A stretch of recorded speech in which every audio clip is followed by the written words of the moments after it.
Hello बच्चों, स्वागत है आप सभी का आरपी ऑनलाइन क्लासेस में।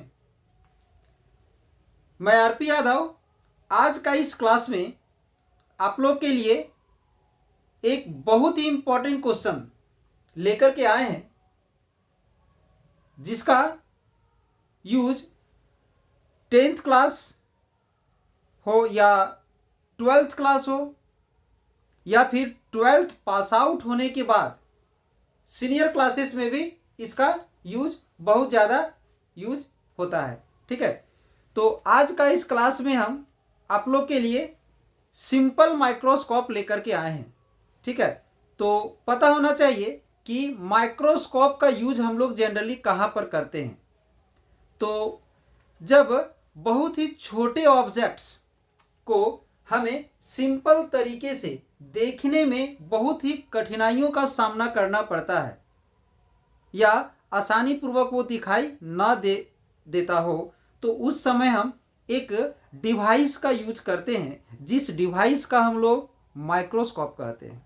यानी छोटे छोटे ऑब्जेक्ट जो नॉर्मली हम अपनी आँख के द्वारा उसे नहीं देख पाते हैं या देखने में बहुत कठिनाइयों का सामना करना पड़ता है, या उसका छोटे छोटे पार्ट्स जो होते हैं जो अस्पष्ट हमें दिखाई न दे, उस स्थिति में हम एक डिवाइस का यूज करते हैं, जिस डिवाइस को हम लोग माइक्रोस्कोप कहते हैं। ठीक है, उसी माइक्रोस्कोप में से एक सबसे सिंपल टाइप ऑफ माइक्रोस्कोप है हमारा सिंपल माइक्रोस्कोप।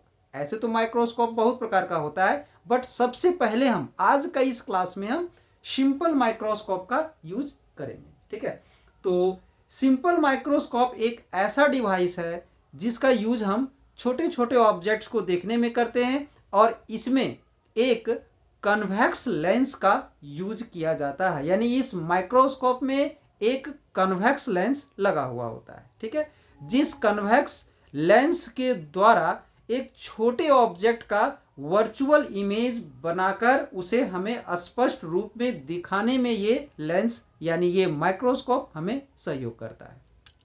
यानी इस माइक्रोस्कोप में जो लेंस लगा हुआ रहता है, उस लेंस के द्वारा छोटे छोटे ऑब्जेक्ट्स का वर्चुअल, ठीक है, और इरेक्ट और मैग्नीफाइड इमेज को ये बनाता है, जिसे हम स्पष्ट रूप से देख सकते हैं। ठीक है, यानी सिंपल माइक्रोस्कोप में एक कन्वेक्स लेंस होता है, जिसके द्वारा छोटे छोटे ऑब्जेक्ट का magnified, virtual and erect object बना करके ये हमें आसानी पूर्वक देखने में सहयोग करता है। तो चलिए आज हम लोग सिंपल माइक्रोस्कोप के बारे में डिटेल से डिस्कस करते हैं। ठीक है, ध्यान दोगे। Simple microscope, A simple microscope is an optical device that is used for observing magnified image। ये मैग्नीफाइड इमेज का मतलब होता है जो बड़े साइज का इमेज जो बनता है, ऑब्जेक्ट से बहुत ज़्यादा बड़ा जो इमेज बनता है उसी को मैग्नीफाइड इमेज कहते हैं। ठीक है, magnified image of tiny objects मतलब छोटे छोटे ऑब्जेक्ट्स का बड़ा इमेज को ऑब्जर्विंग करवाता है। ए simple microscope is an optical instrument, यानी ये जो है वो एक ऑप्टिकल इंस्ट्रूमेंट है। इज यूज्ड, जिसका हम लोग यूज करते हैं, that is used for observing मतलब ऑब्जर्व करने के लिए, देखने के लिए। किस चीज़ को? तो मैग्नीफाइड इमेज को, बड़े बड़े इमेजेस को। तो किसका इमेज? ऑफ टीनी ऑब्जेक्ट, बहुत ही छोटे छोटे सूक्ष्म वस्तुओं का बहुत ही बड़े रूप में प्रतिबिंब देखने में हम लोग इसका उपयोग करते हैं। It consist of a convex lens, convex lens that is converging lens. ठीक है, याद रखोगे, कन्वेक्स लेंस को हम लोग कन्वर्जिंग लेंस कहते हैं। ठीक है, और कनकेव को डाइवर्जिंग लेंस। कारण क्या है कि जब कन्वेक्स लेंस में पैरेलल रे ऑफ लाइट जब पड़ता है तो रिफ्रैक्ट होने के बाद फोकस में जाके कन्वर्ज हो जाता है, मतलब जमा हो जाता है। ठीक है, और जब वही कनकेव लेंस की बात किया जाए तो जब कनकेव लेंस में ढेर सारा पैरेलल रे ऑफ लाइट जा करके फॉल करता है तो वो डाइवर्ज हो जाता है, मतलब फैल जाता है, वो एक जगह जमा नहीं होता है। इसीलिए कन्वेक्स लेंस को हम लोग कन्वर्जिंग लेंस भी कहते हैं। ठीक है, ऑब्जेक्टिव में पूछा जा सकता है कि सिंपल माइक्रोस्कोप में किस लेंस का यूज किया गया है। तो ऑप्शन में हो सकता है कन्वेक्स ना हो के कन्वर्जिंग लेंस हो, तो ध्यान में रखोगे इस चीज़ को, ठीक है। It consist of a convex lens हो, इसमें एक ही कन्वेक्स लेंस होता है, ध्यान दोगे। ऑफ स्मॉल फोकल लेंथ, ये भी यहाँ पर ऑब्जेक्टिव टाइप क्वेश्चन हो सकता है कि इसमें कन्वेक्स या कन्वर्जिंग लेंस का यूज किया जाता है। दूसरा कि जो लेंस का हम लोग यूज करते हैं उसका फोकल लेंथ क्या होता है, तो स्मॉल होता है, ठीक है। फोकल लेंथ क्या होता है, तो स्मॉल होता है। इन सभी पॉइंट को याद रखना है। अब इसमें होता क्या है कि इसमें जो इमेज जो बनता है ऑब्जेक्ट का वो क्या होता है, ए वर्चुअल, ठीक है, ए वर्चुअल कॉमा इरेक्ट, ठीक है। इरेक्ट का मतलब हुआ यहाँ सीधा, वर्चुअल मतलब काल्पनिक, ठीक है। A virtual, erect and magnified, magnified मतलब बहुत ही बड़े साइज में, magnified image of the object is formed at the least distance of distinct vision, least distance of distinct vision from the eye, यानी आई से least distance of distinct vision पर हमारा इसका इमेज जो है सो बनता है, ठीक है। जो कहाँ पर रहता है, मतलब ये जो आई कहाँ रहता है, held close to the lens, यानी ये जो आई है, ये जो आँख है वो लेंस के बहुत ही क्लोज होना चाहिए। Therefore it is also called, therefore it is also called magnifying glass. याद रखोगे ऑब्जेक्टिव टाइप क्वेश्चंस के लिए, इसे भी याद रखोगे कि सिंपल माइक्रोस्कोप को क्या कहते हैं, तो मैग्नीफाइंग ग्लास कहते हैं, ठीक है। ऐसे ऑप्शन में और सारा भी रह सकता है एमसीक्यू क्वेश्चंस में, बट ये भी एक रहेगा। तो इसमें क्या बताया गया, इसमें क्या होता है, a virtual erect and magnified image of the object, object का वर्चुअल इरेक्ट यानी सीधा and magnified image is form, वो बनता है। तो कहाँ पर बनता है, जो आई का जो least distance of distinct vision जो होता है, यानी उसका जो स्पष्ट दृष्टि की न्यूनतम दूरी जो होगा, यानी आंख के द्वारा जो स्पष्ट न्यूनतम जितने दूरी तक देखा जा सकता है उस डिस्टेंस पर इमेज को ये बनाता है, ठीक है। At the least distance of distinct vision from the eye held close to the lens, तो यानी ये मैग्नीफाइड इमेज को बनाता है, इसीलिए इसे मैग्नीफाइंग ग्लास भी हम लोग कहते हैं। अब हम लोग इस सिंपल माइक्रोस्कोप में रे डायग्राम को देखते हैं, मतलब इसमें किस तरह से ऑब्जेक्ट का इमेज को ये कैसे बनाता है उसे हम लोग रे डायग्राम के थ्रू समझेंगे। ध्यान दोगे, इसमें एक कन्वेक्स लेंस होता है, ठीक है।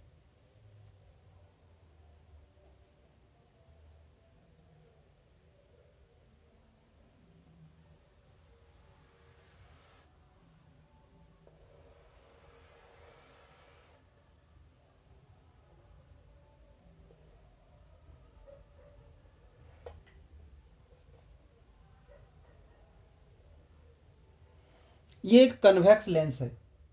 अब इसमें एक हम प्रिंसिपल एक्सिस ले लेते हैं, ये है प्रिंसिपल एक्सिस। इस प्रिंसिपल एक्सिस का ये मेरा ऑप्टिकल सेंटर हो जाएगा, ठीक है। अब यहां पर हम लोग इसका टू प्रिंसिपल फोकस लेते हैं, एक प्रिंसिपल फोकस हम यहां ले लेते हैं और एक प्रिंसिपल फोकस हम यहां ले लेते हैं, ठीक है। अगर चाहेंगे तो प्रिंसिपल फोकस को थोड़ा सा और आगे भी ले सकते हैं, इधर ले लिए, और यहाँ प्रिंसिपल फोकस को हम इधर ले लिए, ठीक है। अब हम लोग क्या करेंगे, इसमें ये प्रिंसिपल फोकस एफ मान लेते हैं और इसे भी हम एफ मान लेते हैं, चाहो तो इसे F1 और इसे F2 मान सकते हो, ठीक है। अब हम लोग इसमें क्या करेंगे, एक ऑब्जेक्ट लेंगे, इसमें एक ऑब्जेक्ट लेंगे हम लोग,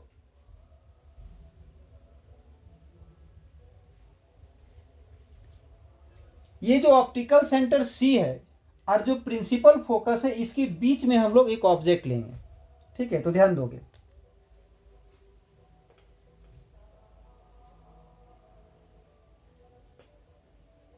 यहां पर हम एक ऑब्जेक्ट ले लिए,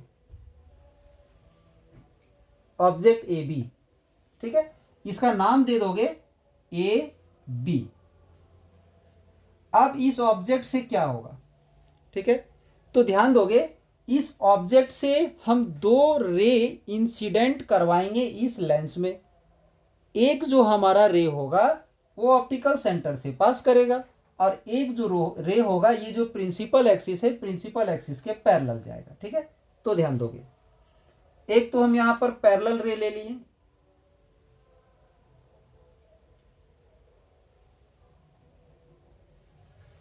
यहां से इसमें पैरेलल रे हम ले आए इसमें, और एक जो रे आएगा यहां से ऑप्टिकल सेंटर से पास करेगा।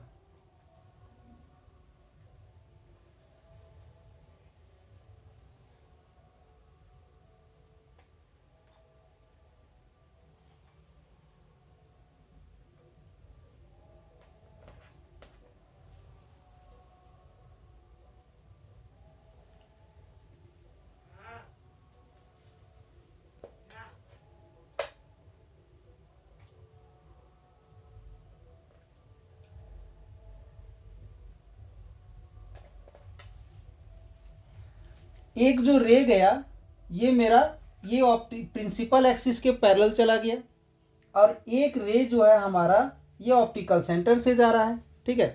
तो ये तो आप लोग को पता होगा कि ऑप्टिकल सेंटर से जो रे हमारा रिफ्रैक्ट होता है वो सीधा उसी डायरेक्शन में जाते रहता है, ठीक है। और ये जो पैरेलल रे है वो रिफ्रैक्ट होने के बाद फोकस से पास करता है, यहां से पास करेगा।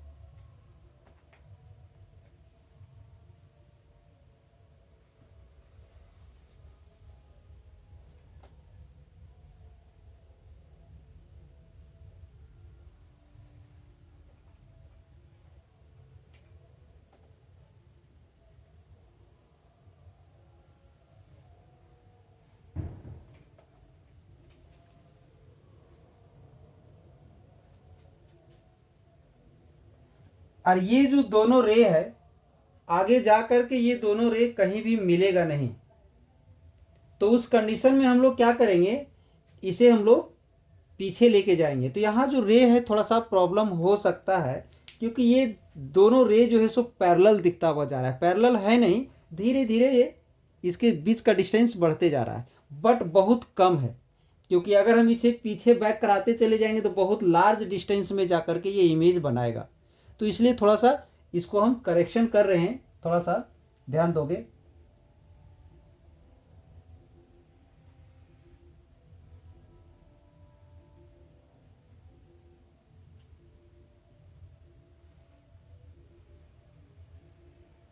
हम इसमें क्या करते हैं सो ध्यान दो, ऐसा आप लोग के साथ भी हो सकता है, तो थोड़ा सा पहले से जब भी रे डायग्राम बनाओगे तो पेन से नहीं बनाओगे, एक चीज ये हमेशा याद रखोगे, क्योंकि पेन से अगर रे डायग्राम बनाओगे ना तो अगर कहीं थोड़ा सा भी अगर कहीं मिस्टेक हो जाता है तो प्रॉब्लम हो जाएगी। इसलिए कोशिश करोगे रे और डायग्राम आप लोग पेंसिल से बनाओगे। हम यहां पर ले लेते हैं ऑब्जेक्ट को, ठीक है, ऑब्जेक्ट को थोड़ा आगे बढ़ा दिए हैं।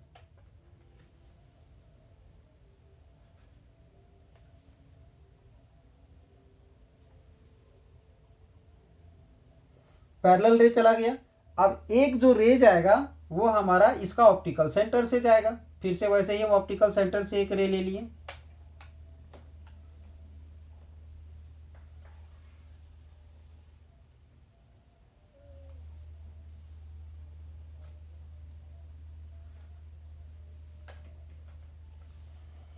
और दूसरा रे जो है जो पैरेलल है प्रिंसिपल एक्सिस के, वो रिफ्रैक्ट होने के बाद फोकस से पास करेगा। अगर इसमें ज्यादा प्रॉब्लम हो रहा है तो फोकस को थोड़ा सा और आगे बढ़ा देना है, इधर ले आते हैं फोकस को हम।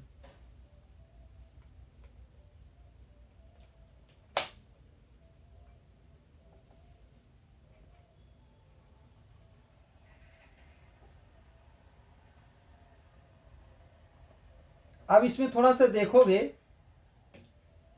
तो क्लियर होगा आप लोग को।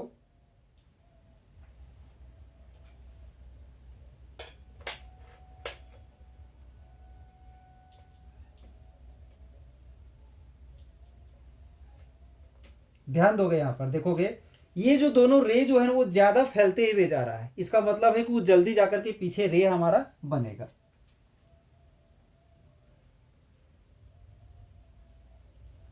ये इस डायरेक्शन में रे रिफ्लेक्ट हो गया, ये इस डायरेक्शन में रिफ्लेक्ट हो गया, ये दोनों जो जा रहा है आगे जाकर के कहीं नहीं मिलेगा, तो इस कंडीशन में दोनों को हम पीछे बैक में ले जाकर के कहीं वर्चुअल इमेज बनाने वाले हैं। तो ध्यान दोगे, इसे हम पीछे ले जाते हैं।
यहाँ पर इसका वर्चुअल इमेज बन रहा है। ये चीज हमेशा याद रखोगे, ये जब भी वर्चुअल इमेज बनेगा तो फोकस के इस साइड बनेगा, यानी अगर अब इधर हम फोकस ले लेते हैं तो इस साइड बनेगा।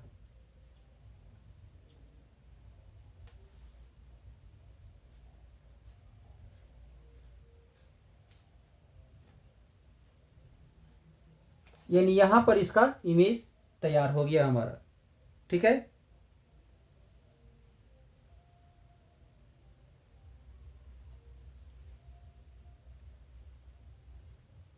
ध्यान दोगे ये जो है एल, ये हमारा एक कन्वर्जिंग लेंस है यानी कन्वेक्स लेंस है। ठीक है, तो इस कन्वेक्स लेंस का जो प्रिंसिपल फोकस एफ है और जो ऑप्टिकल सेंटर है उसके बीच में हम एक ऑब्जेक्ट ए बी रखे हैं। ठीक है, इससे एक पैरेलल रे हमारा इसमें इंसिडेंट हो रहा है, किस पर, तो लेंस पर। ये पैरेलल कहने का मतलब होता है जो प्रिंसिपल एक्सिस जो होता है ना उसका पैरेलल रे इंसिडेंट हुआ और एक ऑप्टिकल सेंटर से सीधा पास कर गया। ये मेरा ऑप्टिकल सेंटर से सीधा पास करने के बाद रिफ्लेक्ट होने के बाद उसी डायरेक्शन में चला जाता है। ठीक है, अब ध्यान दोगे जो प्रिंसिपल एक्सिस का पैरेलल रे जो होता है जब यहाँ से रिफ्रैक्ट होता है तो वो कहाँ से पास करता है, तो फोकस से पास करता है। अब चूंकि ये दोनों का दोनों रे एक दूसरे से डिस्टेंस बढ़ाते चले जा रहे हैं, आगे कहीं आगे जाकर के नहीं मिलेंगे रियल तौर पर, यानी यहाँ रियल इमेज नहीं बनने वाला है। तो इसके लिए हम लोग क्या करेंगे, इस रे को हम पीछे बढ़ाते चले जाएंगे, इसे पीछे बढ़ाते चले जाएंगे, जिस जगह पर मिलेगा ऐसा हमें प्रतीत होगा, ऐसा हमें लगेगा कि ये दोनों रे इस जगह से आ रहा है, बट वहां से आ नहीं रहा है, इसीलिए हम लोग इसको वर्चुअल इमेज बोलते हैं। यहां से जो हमारा बनेगा ये वर्चुअल इमेज होगा, ऑब्जेक्ट ए बी का जो सीधा दिखेगा। इस लेंस का खास बात यही होता है कि अगर कोई भी ऑब्जेक्ट को अगर इसके द्वारा देखा जाए तो वो सीधा दिखाई देता है। ठीक है, टेढ़ा नहीं, जैसा वस्तु वैसा ही दिखाई देगा। बट एक कंपाउंड माइक्रोस्कोप होता है जिसमें ऑब्जेक्ट जो है सो उल्टा दिखाई देता है, बट यहां पर ये सीधा दिखाई देगा। ध्यान दोगे, अब इसमें क्या क्या है उसके बारे में इसमें लिखने वाले हैं।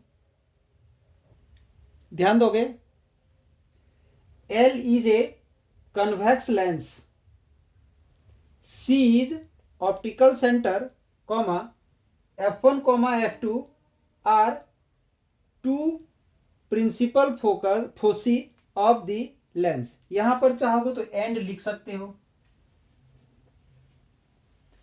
An object AB is held between optical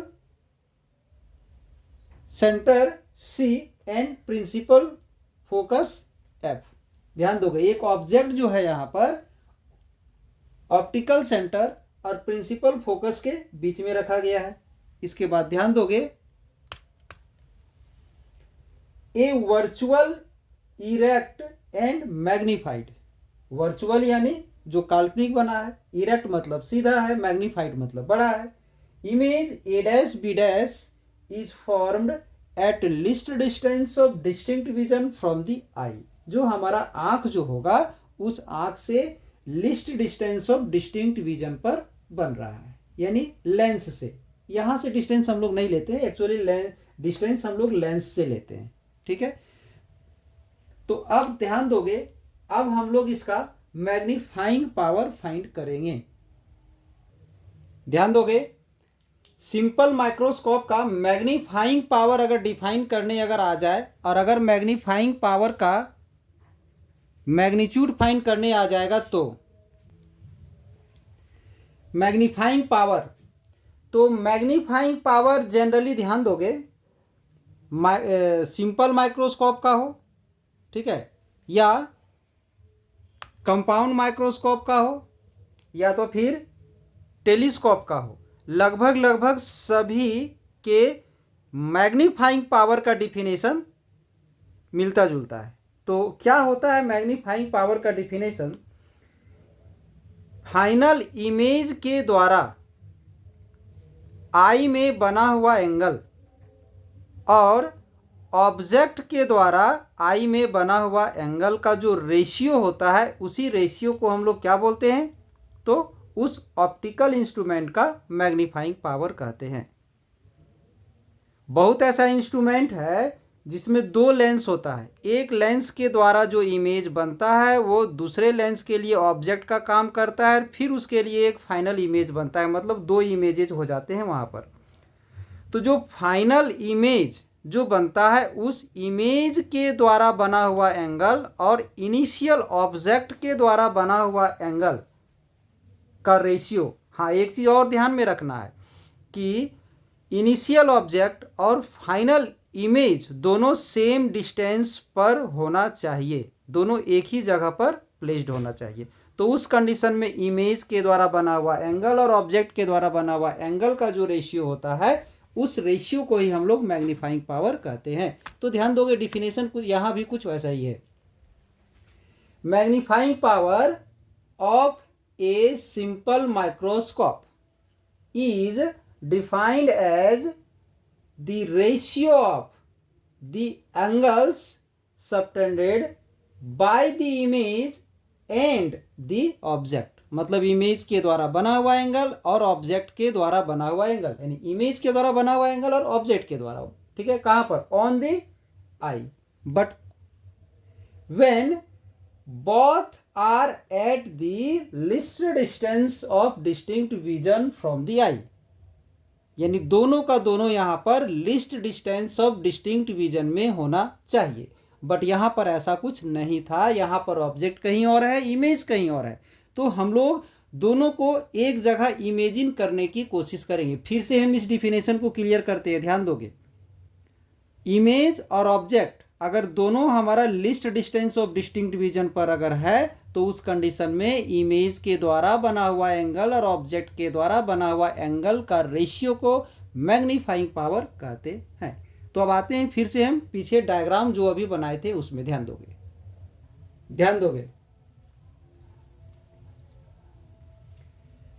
ये जो इमेज है वो इस स्थान पर है, इस पॉइंट पर, और ऑब्जेक्ट हमारा यहां पर है। तो ध्यान रहे दोनों का दोनों हमारा list distance of distinct vision पर होना चाहिए। तो ये जो इमेज है हमारा, ये तो list distance of distinct vision पर बना हुआ है, जिसे हम लोग डी से रिप्रेजेंट करते हैं, यानी ये जो डिस्टेंस होगा वो डी होगा, यहां से लेकर के यहां तक का डिस्टेंस डी होगा। ये जो ऑब्जेक्ट यहां पर दिख रहा है आपको, ये भी ऑब्जेक्ट यहीं पर होना चाहिए था, बट है नहीं। तो हम लोग इमेजिन करेंगे, ऐसा कल्पना करेंगे, ऐसा मानेंगे कि अगर ये ऑब्जेक्ट यहां से यहां पर होता तो यहां एंगल क्या बनाता। फिलहाल तो ये जो इमेज है, ये जो इमेज दिख रहा है यहां पर, ये इमेज यहां पर, यहां एंगल कितना बना रहा है? ध्यान दोगे कितना एंगल बना रहा है यहां पर। तो यहां से ये जो एंगल आ रहा है दैट इज ये, इसे हम बीटा मान लेते हैं। ये एंगल कितना है? तो ये पूरा बीटा बन रहा है, ठीक है। अब इसी ऑब्जेक्ट को, इसी ऑब्जेक्ट की हाइट का एक अनदर वर्चुअल ऑब्जेक्ट हम यहां पर इमेजिन करेंगे। तो उसके लिए क्या करोगे, सो ध्यान दोगे। इसमें हम क्या करेंगे उसके लिए,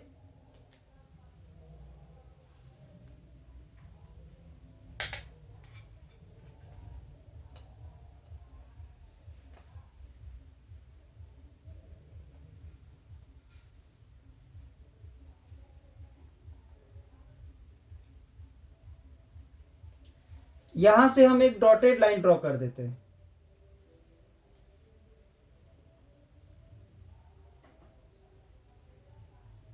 डॉटेड लाइन ड्रॉ कर दिए, ठीक है। यानी इसी की हाइट का एक ऑब्जेक्ट हमें यहां लेना था, तो इसे डॉटेड लाइन ड्रॉ कर दिए।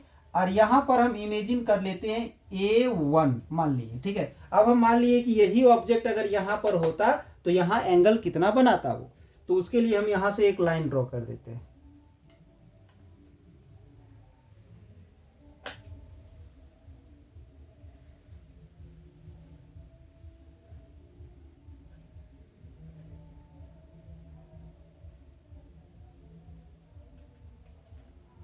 ध्यान दोगे, अब यहां से एक हम डॉटेड लाइन ड्रॉ कर दिए।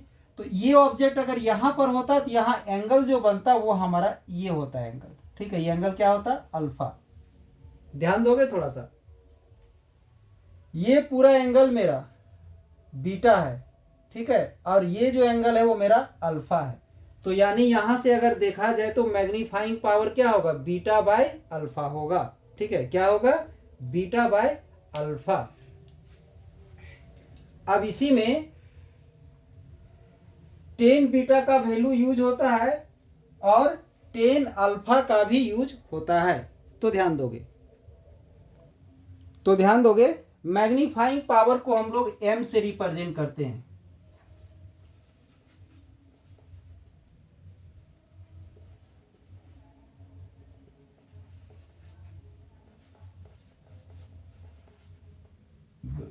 मैग्नीफाइंग पावर को हम लोग m से रिप्रेजेंट करते हैं। तो m का वैल्यू यहाँ पे क्या आ जाएगा, तो इमेज के द्वारा बना हुआ एंगल क्या था, तो बीटा था, ठीक है। क्या था एंगल, बीटा, और ऑब्जेक्ट के द्वारा अल्फा, ये था। अब यहां ध्यान दोगे, if alpha and beta are very small, alpha and beta दोनों को दोनों अगर बहुत ही स्मॉल हो, तो यहां पर हम लिख सकते हैं टेन अल्फा का वैल्यू अप्रोक्स में अल्फा और टेन बीटा का वैल्यू अप्रोक्स में बीटा, ठीक है। तो m का वैल्यू क्या आ जाएगा यहां से,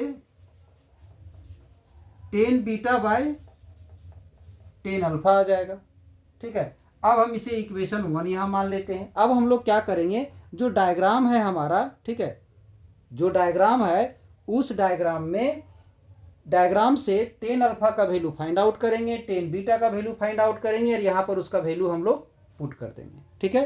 तो ध्यान दोगे, इसको ध्यान दोगे, m का वैल्यू आ चुका है tan beta by tan alpha. अब ध्यान दोगे, in triangle A1 B dash C, यहां पर C है। और एक चीज आप लोग को बता दें, अभी बाद में जो हम इस ऑब्जेक्ट का साइज का एक वर्चुअल इमेज यहां जो ड्रॉ किए थे, वो पहले जो हम लोग डायग्राम जो बनाए हैं इसमें उसी डायग्राम में है। यानी इस क्वेश्चन का सॉल्यूशन में दो डायग्राम नहीं बनाना है, उसी डायग्राम में ऐसा करना है, ठीक है। अब A1 B dash and C में ये एंगल मेरा अल्फा है, ठीक है। ये अल्फा है, तो यहां से हम लोग टेन अल्फा का वैल्यू फाइंड कर लेते हैं। तो आप लोग पढ़े होंगे टेन का वैल्यू क्या होता है, P बाय B। तो P यानी एल्टीट्यूड, यानी ये आ जाएगा A1 B dash by C B dash. और ध्यान रखोगे थोड़ा सा, अगर ये पैरेलल रे है तो A1 B डैश और ये AB जो है सो इक्वल होगा हाइट में। तो वहां पर हम लिख सकते हैं AB, ठीक है, यहां लिख सकते हैं, इसके जगह पर हम AB लिख सकते हैं, ठीक है। अब हम निकालते हैं in triangle A dash B dash C, A dash B dash C, इसमें हम निकालते हैं यहां से जो ये एंगल है बीटा है, तो हम टेन बीटा का वैल्यू फाइंड करेंगे। तो टेन बीटा के लिए ये हो जाएगा height A dash B dash by C B dash, ये आ गया, ठीक है। अब जैसा कि हमारा इधर था, ध्यान दोगे थोड़ा सा, क्या था,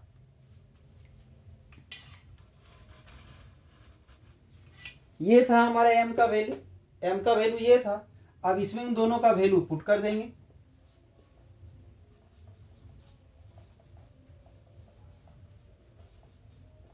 यूजिंग इक्वेशन 1, तो एम का वैल्यू क्या आ जाएगा, टेन बीटा का ये वैल्यू पुट कर देते हैं, A dash B dash by C B dash divided by tan alpha. Tan alpha का वैल्यू क्या आया है, A B by C B dash. तो ध्यान दोगे यहां पर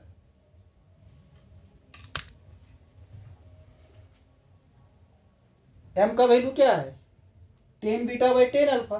तो टेन बीटा के जहां पर ये जो वैल्यू है उसको पुट कर दिए, फिर नीचे क्या है टेन अल्फा, टेन अल्फा का ये जो वैल्यू है उसको यहाँ पर हम लोग पुट कर दिए। ठीक है, अब जब इन दोनों वैल्यू को पुट कर दिए हैं तो सी बी डैश कैंसिल हो जाएगा। तो यहाँ पर क्या बचेगा, A dash B dash by A B, A dash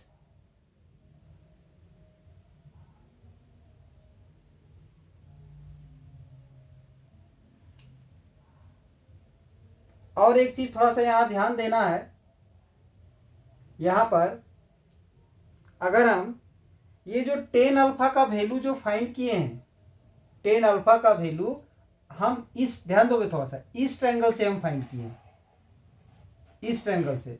अगर हम टेन बीटा का वैल्यू हम इस ट्रायंगल से ना फाइंड करके अगर हम ए बी सी से अगर हम फाइंड करते, यहाँ डैश हटा देते, अगर ऐसा करते, क्यों ऐसा कर सकते हैं, सो ध्यान दो, ये जो एंगल बीटा है, ये जो एंगल हमारा बीटा दिख रहा है आप लोग को, ये बीटा ध्यान देना थोड़ा सा, ये जो बीटा एंगल है वो इस ट्रायंगल के लिए भी हो सकता है और ये जो एंगल बीटा है वो इस ट्रायंगल के लिए भी हो सकता है। तो हम उसी ट्रायंगल का यहाँ पर यूज करने वाले हैं, ए बी सी। तो अगर हम ए बी सी का यूज करेंगे, ए बी सी में अगर टेन बीटा फाइंड करते हैं तो हाइट हमारा ए बी आ जाएगा, यहाँ पर क्या आ जाएगा ए बी, और डिस्टेंस सी बी आ जाएगा, क्या आएगा तो सी बी। थोड़ा सा हम यहाँ चेंज कर रहे हैं। तो उस कंडीशन में यहाँ जो टेन बीटा है, टेन बीटा का वैल्यू ये आ जाएगा A B by C B, और वहां से A B by C B dash. तो अब यहाँ पर सी बी वाला टर्म नहीं कटने वाला है, कटने वाला है ए बी हमारा। ठीक है, ए बी कटेगा।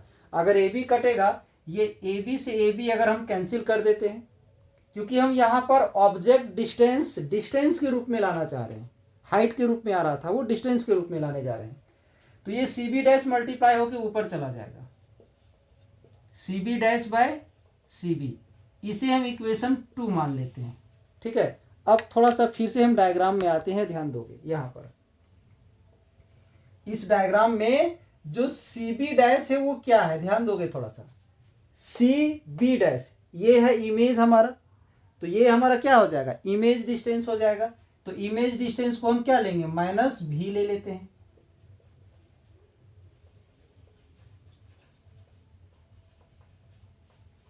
हम यहां पर चेंज क्यों किए ये भी पता होना चाहिए आप लोग को। आप पहले जो सॉल्यूशन लिए थे वो हाइट के रूप में आ रहा था, height of the object and height of the image, तो उसको हम डिस्टेंस ऑफ द ऑब्जेक्ट और डिस्टेंस ऑफ द इमेज के रूप में कन्वर्ट किए, क्योंकि हमें डिस्टेंस पता है।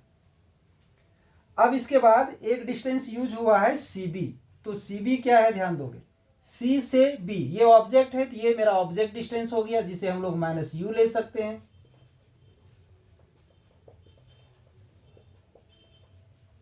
ऑब्जेक्ट डिस्टेंस हो गया।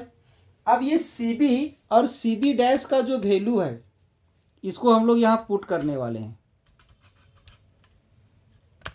ध्यान दोगे, सी बी डैश और सी बी डैश का value minus B, C B का वैल्यू माइनस यू, तो हम यूज कर देते हैं इक्वेशन 2 का।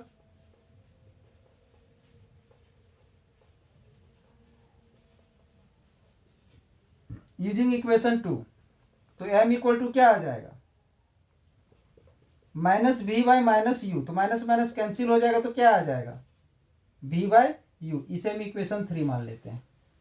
ठीक है, अब हम लोग क्या करते हैं, v बाई यू का वैल्यू हम निकालने वाले हैं by the lens formula.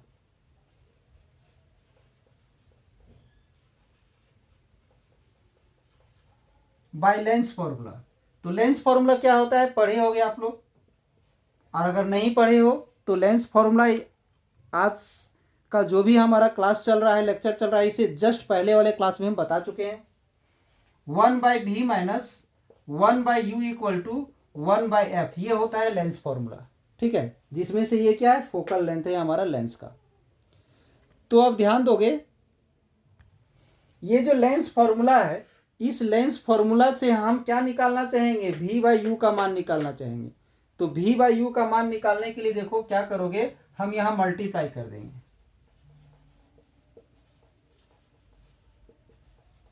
Multiplying v on both sides.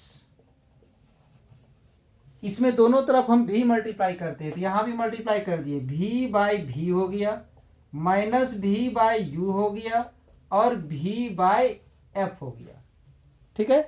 तो ध्यान दोगे थोड़ा सा, v से v कैंसिल हो जाएगा तो 1 आएगा, minus v/u equal to v/f हो गया। अब इसमें हम लोग क्या करेंगे, ये जो माइनस v/u है उसको RHS में ले जाएंगे और इसको LHS में ले आएंगे।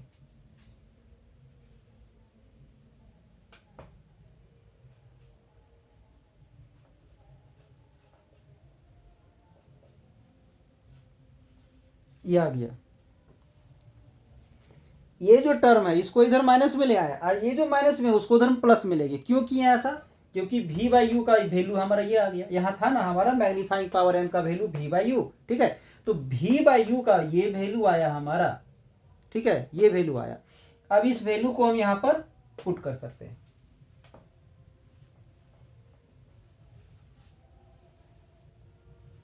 यूजिंग इक्वेशन 3, तो m इक्वल टू क्या आ जाएगा, v/u का वैल्यू ये है पूरा, तो 1 माइनस v/f आ गया हमारा। और एक चीज ध्यान दोगे, ये d क्या है हमारा, डायग्राम में देखोगे थोड़ा सा, ये d क्या है, d है least distance of distinct vision, यानी आंख के लिए least distance of distinct vision यानी स्पष्ट दृष्टि की न्यूनतम दूरी, उस आंख के द्वारा स्पष्ट दृष्टि न्यूनतम, कम से कम जहां तक की डिस्टेंस को देख सकता है, उसे हम लोग डी मान लिए। और यही है हमारा क्या है, इमेज डिस्टेंस, यानी यहां पर हम पुट कर सकते हैं v equal to minus D put कर सकते हैं। Least distance of distinct vision मेरा d है, तो उसके जहां पर हम माइनस डी पुट कर सकते हैं। आप लोग जान रहे हैं माइनस क्यों आया, क्योंकि इस साइड है इसलिए माइनस ले लिए हैं। अब जैसे ही हम v का वैल्यू यहां पर माइनस डी पुट करेंगे तो m का वैल्यू आ जाएगा 1, ये माइनस को यहां पुट करेंगे तो माइनस माइनस प्लस हो जाएगा, यानी d/f। ये हमारा आ गया फॉर्मूला। यानी सिंपल माइक्रोस्कोप के लिए मैग्नीफाइंग पावर का formula m equal to 1 plus d/f आ गया। चलिए एक बार फिर से इसको थोड़ा डिटेल पूर्वक हम एक्सप्लेन करते हैं।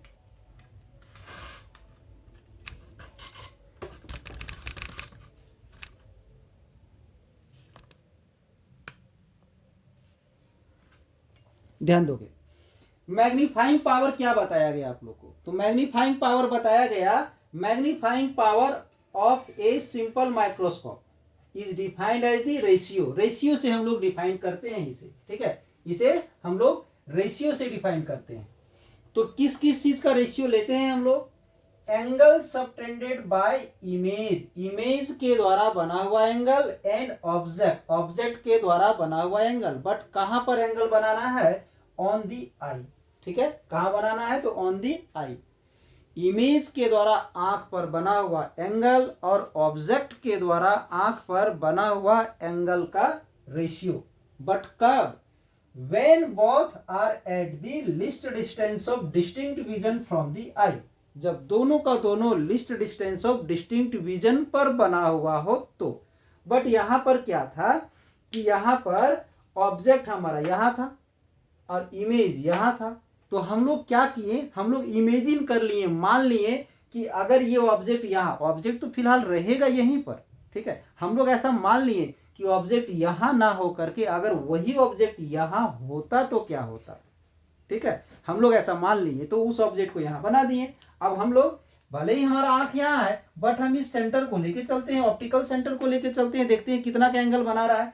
तो ये जो इमेज था, ये इमेज कितना का एंगल बनाया यहाँ, तो बीटा का एंगल बना लिया, और ये ऑब्जेक्ट कितना का एंगल बनाया, तो अल्फा का एंगल बना लिया। वो तो क्लियर हो गया। तो फिर हम लोग क्या ले लिए, magnifying power beta by alpha ले लिए। ये आप लोग जानते हो कि alpha and beta is the very small, then tan alpha equal to alpha and tan beta equal to beta. तो यहाँ पर टेन अल्फा पुट कर दिए, यहाँ टेन अल्फा पुट कर दिए। अब हम लोग क्या करेंगे, टेन अल्फा और टेन बीटा का वैल्यू निकाल रहे हैं। तो यहां पर हम निकाल रहे हैं A1 B dash C triangle का यूज करके हम अल्फा मान निकालने जा रहे हैं, टेन अल्फा। तो टेन अल्फा का हो जाएगा ये height by base, A1 B dash और डिवाइड में CB dash, A1 B dash by CB dash. और ये A1 B डैश जो है सो इस AB के इक्वल है, तो वहां पर हम AB पुट कर दिए। अब हम क्या कर सकते थे, यहाँ पर ये जो टेन बीटा का मान, बीटा हमारा यहाँ पूरा एंगल है, ये पूरा एंगल है, तो बीटा टेन बीटा का मान निकालने के ईस्ट एंगल का भी हम यूज कर सकते थे और ईस्ट एंगल का भी यूज कर सकते हैं, बट हम इसी का यूज कर रहे हैं। पता है क्यों ऐसा कर रहे हैं हम लोग, हम यहाँ कोशिश कर रहे हैं रिजल्ट जो है हमारा ना वो डिस्टेंस के रूप में आ जाए। तो डिस्टेंस के रूप में आ जाए, इसके लिए ए बी कैंसिल होना चाहिए, ये कैंसिल होना चाहिए, कैंसिल हो जाएगा, ये बचना चाहिए, ये आना चाहिए।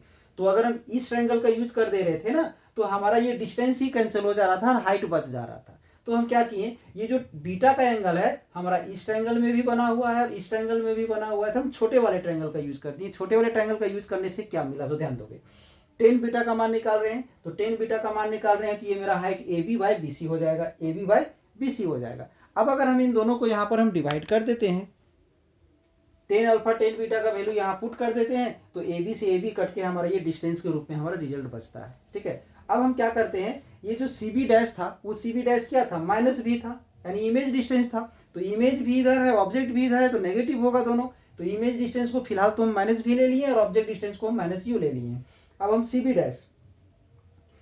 डैश का वैल्यू जो सी बी डैश जो है हमारा माइनस भी है, तो यहाँ पर हम माइनस भी पुट कर दिए और यहाँ पर जो माइनस यू पुट कर दिए, माइनस प्लस कैंसिल होकर वी बाई यू आ गया। अब हम क्या करना चाह रहे हैं, वी बाई यू का हम मान निकालने वाले हैं, तो इसलिए हम क्या किए, लेंस फॉर्मूला का यूज कर दिए। लेंस फॉर्मूला हमारा ये होता है, आप लोग पढ़े होंगे, तो इसी से हम वी बाई यू निकालना चाह रहे हैं। तो यहाँ तो यू है हमारा, अगर यहाँ भी आ जाए तो बहुत अच्छी बात है। तो इसलिए हम क्या किए, तीनों में भी मल्टीप्लाई कर दिए, V by U, V by F. ठीक है, तो वी बाई वी से कैंसिल होकर वन आ गया, बाकी ये हमारा बच गया। हमें तो यहाँ पर वी बाई यू का मान निकालना था, वी बाई यू का मान निकालना था। ये वी बाई यू को हम उधर माइनस से प्लस में ले गए, उसको तो हम माइनस में ले आए, तो रिजल्ट हमारा ये आया है, ये आया है रिजल्ट। ध्यान दोगे थोड़ा सा, रिजल्ट हमारा ये आ गया है।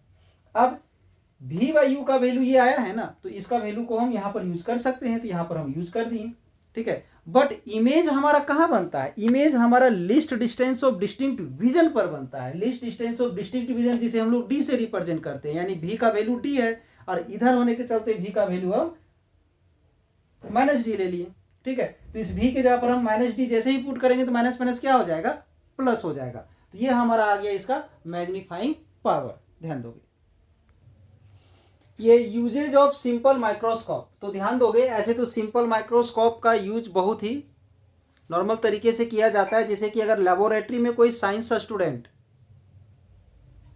रीडिंग देखना हो, जैसे वर्नियर स्केल का जनरली जब रीडिंग देखना रहता है तो उसका रीडिंग इतना छोटे छोटे लेटर्स में यूज किया हुआ रहता है कि उसको देखने में बहुत प्रॉब्लम का सामना करना पड़ता है। इसलिए उस समय हम लोग माइक्रोस्कोप, सिंपल माइक्रोस्कोप का यूज करते हैं ताकि वो उल्टा ना दिखाई दे। ठीक है, उल्टा ना दिखाई दे। वहाँ पर कंपाउंड माइक्रोस्कोप का हम लोग यूज नहीं कर सकते हैं, वहाँ पर हम लोग क्या करते हैं, तो सिंपल माइक्रोस्कोप का यूज कर सकते हैं, जहाँ पर सीधा ऑब्जेक्ट देखना ज़्यादा जरूरी होता है। इसके बाद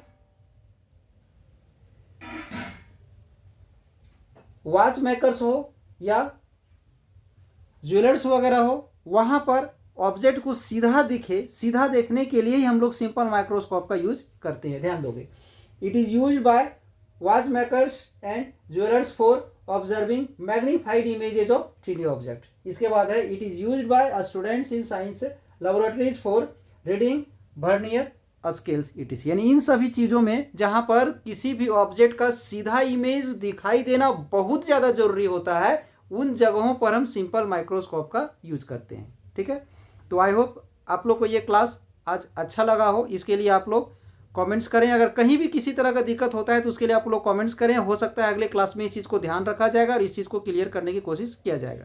ठीक है, अगर आज का क्लास आप लोग को अच्छा लगा है तो इस चैनल में बने रहने के लिए चैनल को सब्सक्राइब कर दे, बेल आइकन को दबा दे, ताकि हर एक लेटेस्ट वीडियो आपको समय पर मिलते रहे।